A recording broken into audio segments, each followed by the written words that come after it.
4,93,25,000 வாக்காளர்கள் வாக்களிச்சிருக்கிறாங்க. தற்போதைய ஆளுங்கட்சிக்கு வாக்களிச்சவங்களுடைய எண்ணிக்கை எவ்வளவு தெரியுமா?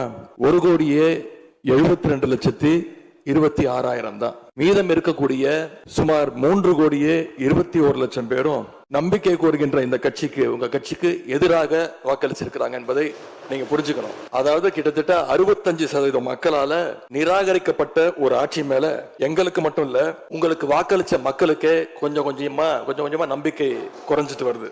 நீங்க 35% வாக்குகள் தான் வாங்கியிருக்கீங்க. மெஜாரிட்டி மக்கள் உங்களை நிராகரிச்சிருக்காங்க. இது சொல்லும் போது அவருக்கு அரசியல்னா என்னன்னு புரியல, ஜனநாயகம்னா என்னன்னு தெரியல, ஜனநாயகத்தில் எத்தனை மாடல் இருக்கு, இந்தியாவில் இருக்கக்கூடிய ஜனநாயகம் என்ன, அதெல்லாம் தெரியாம அவர் பேசிட்டு இருக்கிறார்.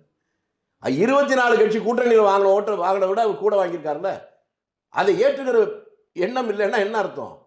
வக்கர புத்தின்னு அர்த்தம். இது மாதிரி அவர் பேசுவது எல்லாமே அவர் புரிந்து கொண்டு பேசுவது நல்லது. Download ShareChat.